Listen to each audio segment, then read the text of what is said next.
Eder, Mac, Pallister. Zio Fulvio, il 22 dicembre gli spiriti del futuro ti vengono a cercare e ti ispirano e tu così scrivi un post su Facebook.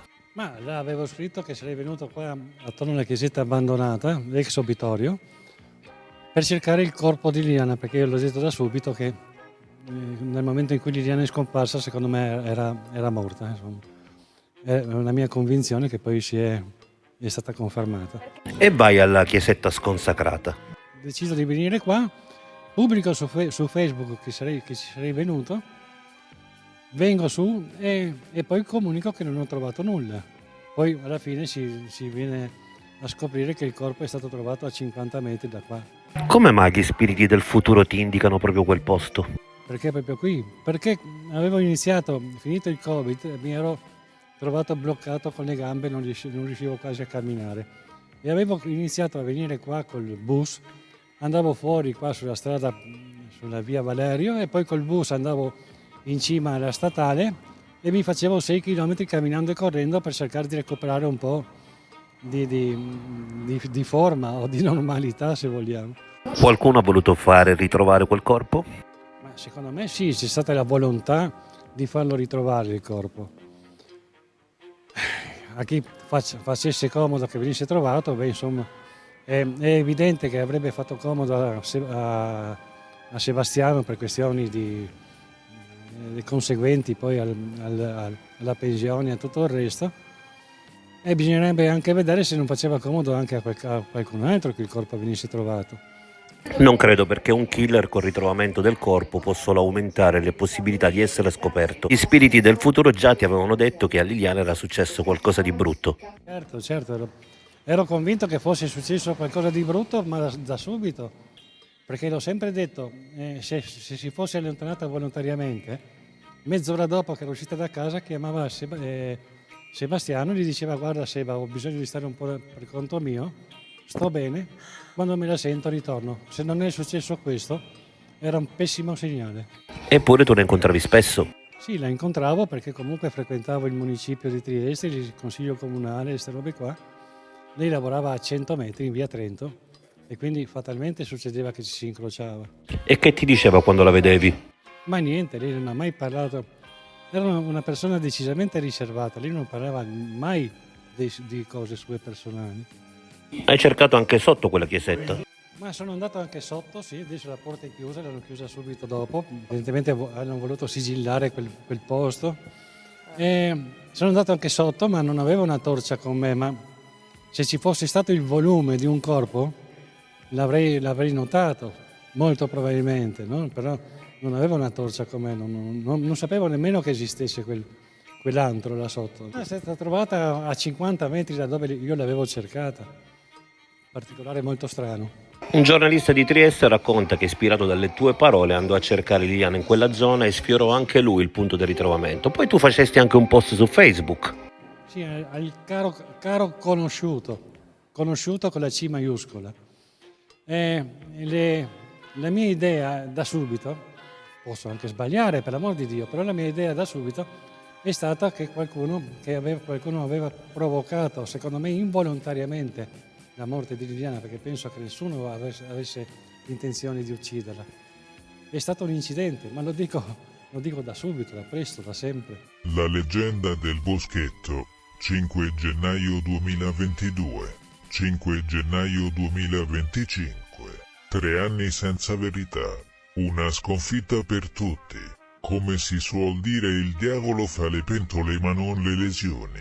La verità dimezzata del suicidio. Quella comoda via di fuga che avrebbe sanato evidenti vuoti di un'indagine imperfetta, iniziò a serpeggiare già la tarda serata del 5 gennaio 2022. Infatti, in un atto degli operatori si legge anche suicidio presunto. Questo quando il corpo era stato traslato in obitorio ma non sottoposto ad un'analisi esterna con la calma necessaria e con le luci adeguate.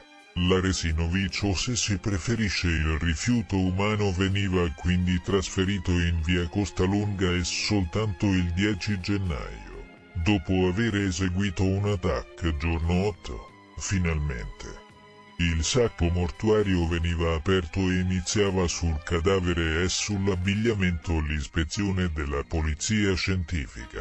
Gli operatori, dopo aver ultimato i festeggiamenti, godendosi anche l'Epifania, soltanto dopo 6 giorni dal ritrovamento del corpo, procedevano all'autopsia. Nel frattempo, sacchi trasparenti, cordino e sacchi neri, cioè i reperti più importanti e cruciali, dopo essere stati tolti e tagliati dal viso di Lily, venivano conservati, ammassati tra di loro, creando un vergognoso yogurt sotto il capo della sfortunata donna per ben 5 giorni, contaminando insanabilmente questi fondamentali elementi e facendo perdere in modo definitivo tante informazioni. Nonostante ciò, sul viso della donna, già all'atto di quello striminzito sopralluogo, effettuato senza acquisire nessuna temperatura,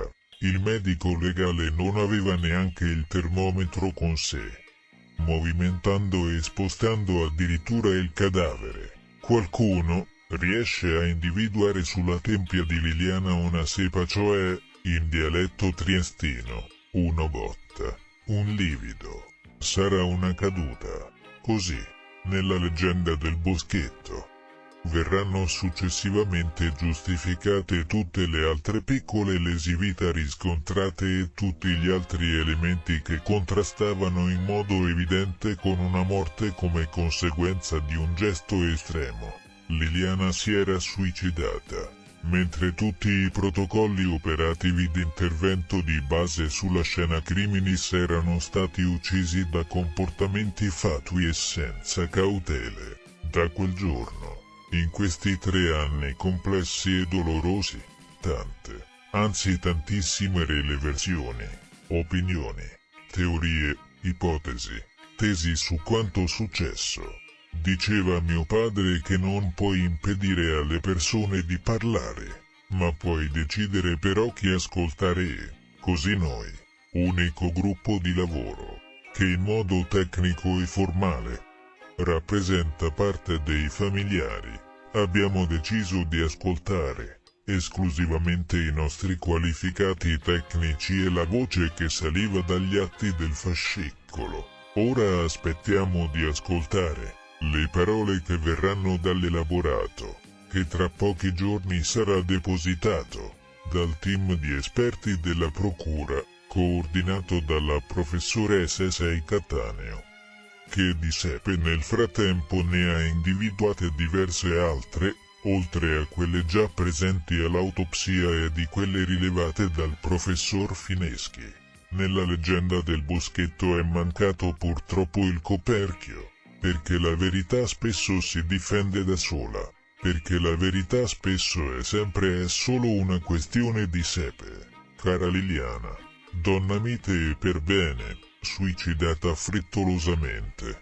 Manca poco, lo sento. Ho preso molto male la storia di Lily.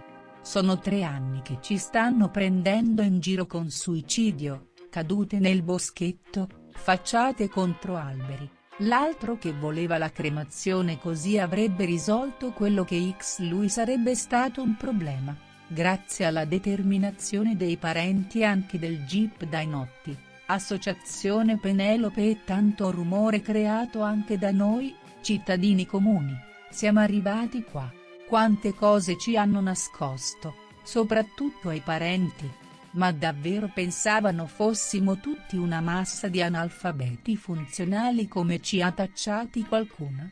Ora, siamo arrivati alla resa dei conti, basta bugie.